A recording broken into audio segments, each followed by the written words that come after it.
So the point I'm at right now is finishing up the little things in the engine bay to get the engine ready to go back in. Been doing a lot of work on camera, a lot of boring stuff. Mostly it's pulling parts off, cleaning them.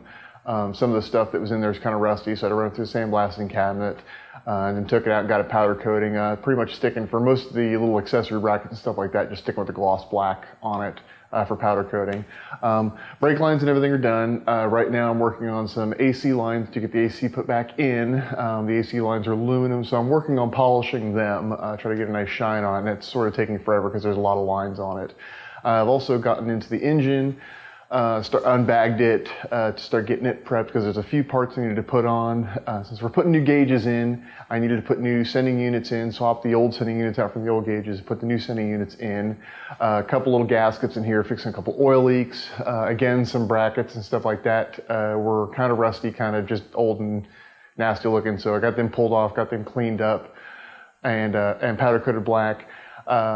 Few things I'm waiting on right now. I got a few little parts on order, some adapters, some gaskets, stuff like that, waiting for them to come in, a few little bits and pieces. So right now it's more just touching up all the little things that I need to get done to get the engine put in. Wiring harnesses, all that's complete to the point where the wiring harness actually for the engine itself hasn't been wrapped yet.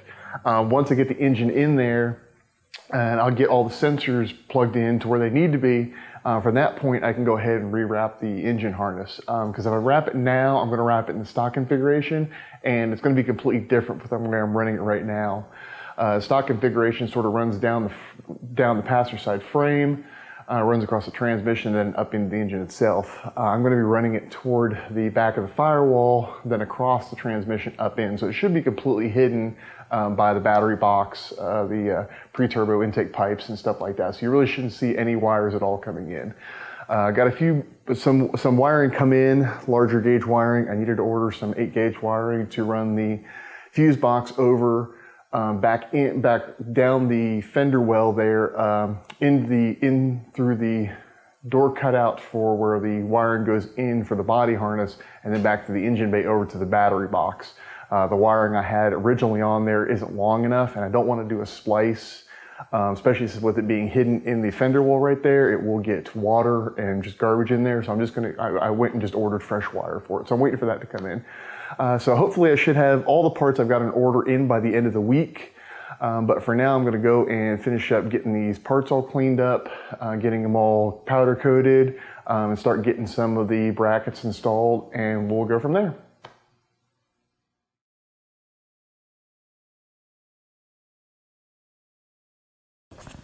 So here we have our lovely engine harness. I've got it all stripped down to nothing. I've gone through and removed any plugs that don't need to be on there anymore, any loose wiring, a whole bunch of garbage. Removed all ABS stuff, a bunch of sending units I'm not using anymore, a bunch of stock stuff. So we're pretty much stripped down to just the harness as I'm going to use it. So there are a few things I've got to take care of. The engine harness does connect to the body harness at one point, which you can see right over here. And what I will need to do is, I was going to run the engine harness out through here, follow this trace along, and then connect back into it here. But then I realized if I ever needed to pull the harness out, it would be an absolute nightmare. So what I'm going to do is I'm going to cut here, extend this wire back in, so this plug is inside here with the rest of those. And of course I can't get that off with one hand. But right on the inside of there is all the other loose plugs for that. So it'll follow along with that line there. So my engine and body harness will tap right into there. So I was saying earlier, I got a few wires here that I'm going to be depinning from the stock harness. So what I'm going to do, I'll pop open the back plate here, a little screwdriver. Okay, you see these are the 3 wires here that I'm going to remove. So, and I'm looking at 1, 2, 3, 4, 5th one over. So what I use here is I use one of these little hair clips thingies from my wife. I stole it.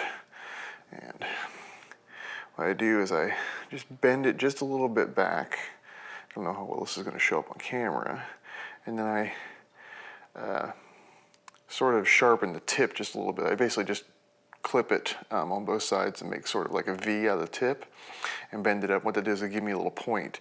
So what I can do is I can go in here. So I'm looking at 1, 2, 3, 4, fifth one over. And you can see the way these are is the top portion here, or toward the middle, is where the actual wire is, and the part underneath it is where you actually stick your pin in. So with the point sticking upward toward the pin, 1, 2, 3, 4, 5, I basically just get under there, lift it up, and dropped it there, and she slides right out. So what it is on these pins here, it's a little square-like box. And right after the box, there's going to be a little flap that's sort of like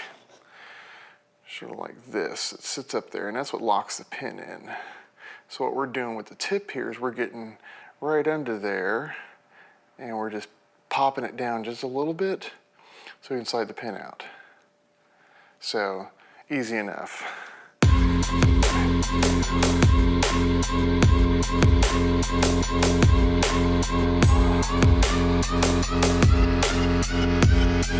Yeah, like the attention, girl, I know you.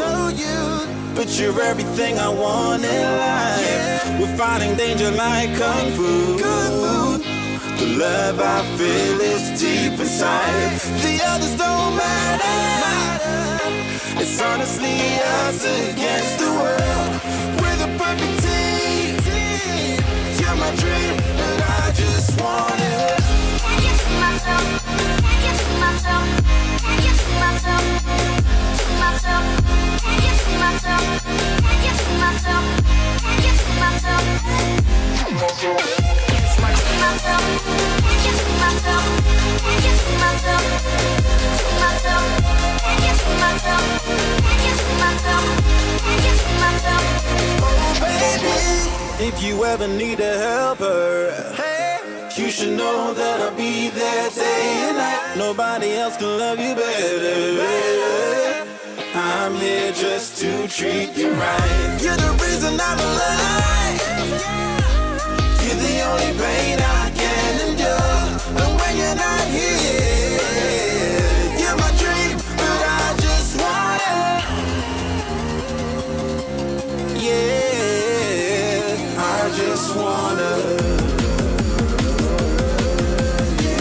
You're my dream, but I just want it. Can't get to myself. Can't get to myself. Can't get to myself.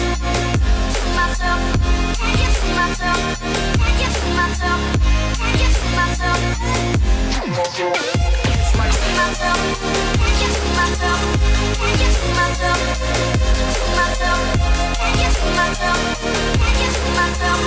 Can't get to myself. But I just want it. Deep inside, I knew from the start, you my bunny, I'm your Clark. From now to eternity, I give you all my heart. We are meant to be, it's clear to see. My love is bigger than I thought. I got everything I want when I hold you with my arms. Now this don't matter, my love and my pleasure, the key to my treasure. Whatever's the weather, day up and night with you till I die. How many times for you I'ma try? Want you to notice the one and I know this. Perfect soulmate, I wanna show it my best friend. She saved my life, my happy end in hard times.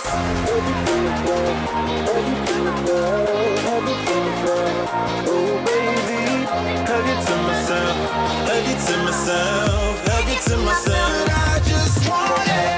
Can't get to myself, can't get to myself, can't get to myself, to myself, can't get to myself, can't get to myself, can't get to myself. But I just want it. Can't get to myself, can't get to myself, can't get to myself, to myself, can't get to myself, can't get to myself, can't get to myself. Oh baby.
back to some more wiring here.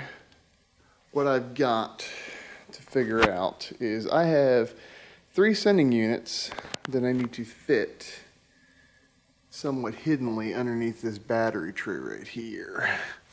So this wire here will actually be the big thick gauge wire, which runs back to the stereo system, and the secondary battery in the back will basically run on the outside of the battery tray, because I've got a circuit breaker that'll mount.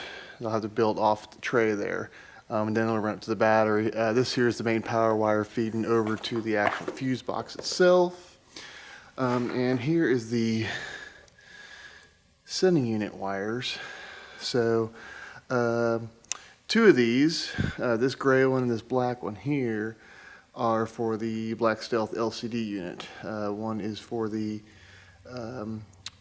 GM pressure sensor, whatever you want to call it, the map sensor, and the other one goes to the Mac boost solenoid. And then the last one here goes to the boost sending unit for the new set of gauges I got.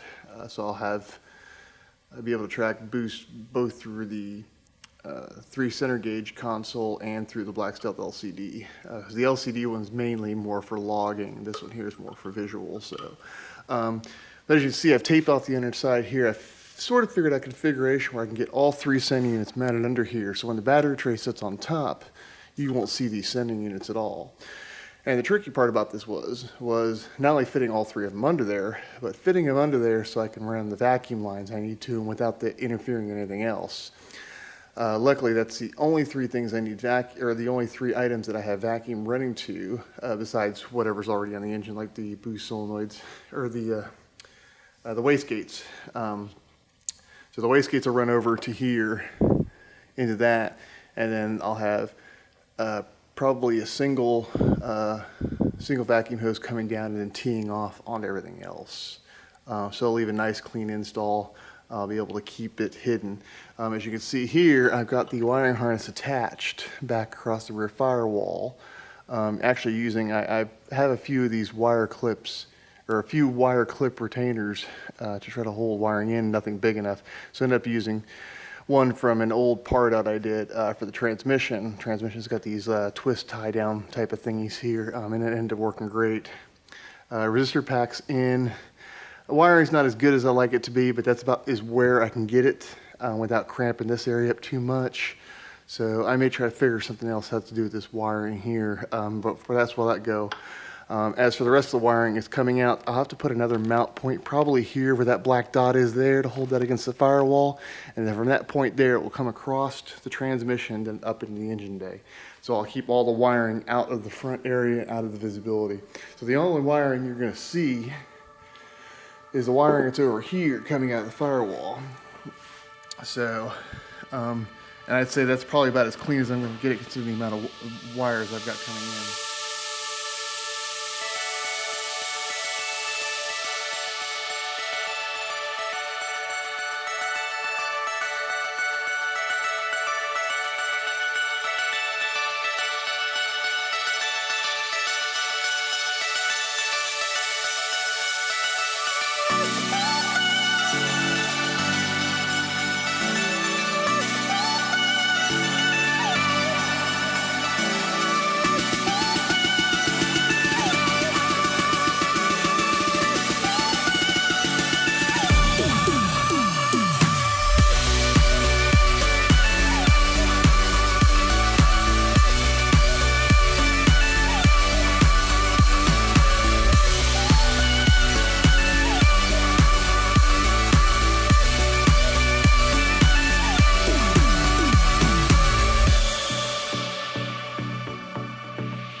I've got the sending units all mounted in there.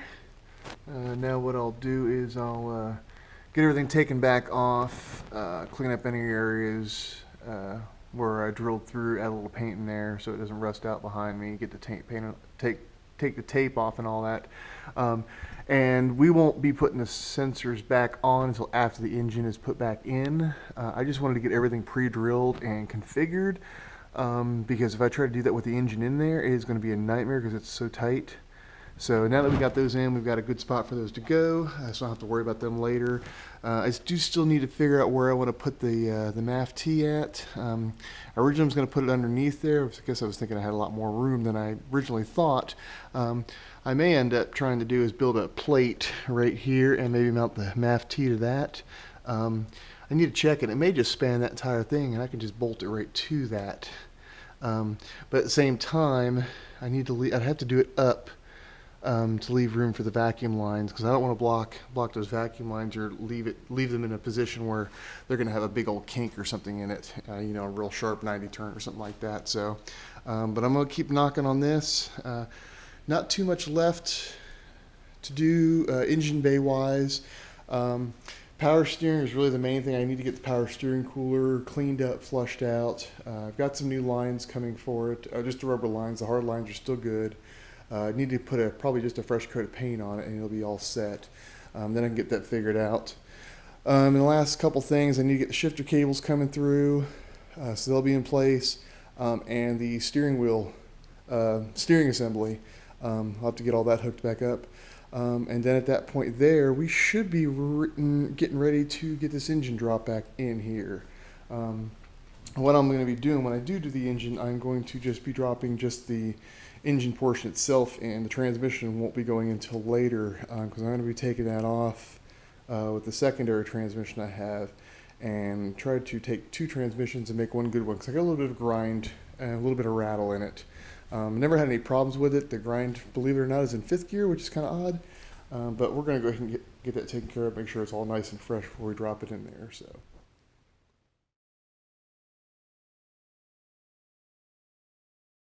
I have got the shifter cables in, I've got the throttle cable all set up here, I got it all wrapped up nicely.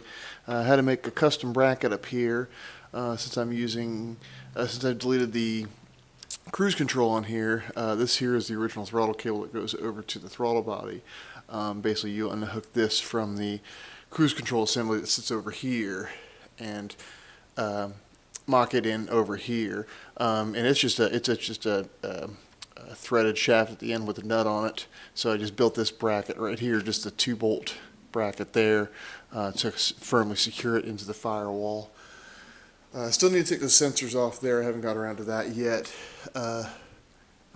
Still waiting on a few parts to come in. Shipping's being a little slow, or should I say the sellers are being a little slow actually shipping stuff out, so it's taking a little longer to get. Hopefully have it by middle of the week. But what I'm going to work on now is I need to get this windshield out. This windshield is severely scratched up. When I got this car, we've been sitting outside for quite a long time, and my assumption is that somebody turned the windshield wipers on when the windshield was dirty, so I've got some real deep scratches. In some places I don't even know if you can see it, but there's a big line right here on the windshield that's all throughout it from the windshield wipers just being extremely dirty and then scratching the glass all up. So I'm going to get this windshield pulled out because I'm going to try to get Safe Lights seems to be the only company around my area that will come and, as I'm tripping over my stool here, that will come and actually install the glass here mobile. So I'm going to pull the glass out because I'm more than capable of doing that, but I'm going to have them install it. I had a full windshield here that I pulled out of a parts car that I was getting ready to install, but as I was securing it to make sure it didn't get damaged, it ended up cracking on me. This glass is extremely thin, and I didn't realize that. So I'm going to start by getting these pillar trim pieces off, top trim pieces off, and then what I'm going to do is, the easiest way for me to get this windshield out, because it's polyurethane all the way around, there's no gaskets or anything, it's basically just glued into place. I'm going to use a guitar string actually. I'm going to slide it through the seal on the edge here, wrap around 2 pieces of wood, and basically just pull it, and it will cut right through the polyurethane. It takes a little bit, but that's how I've always taken these windshields out. So I'm going to go ahead and start working on that, and hopefully I'll have this windshield out here real shortly.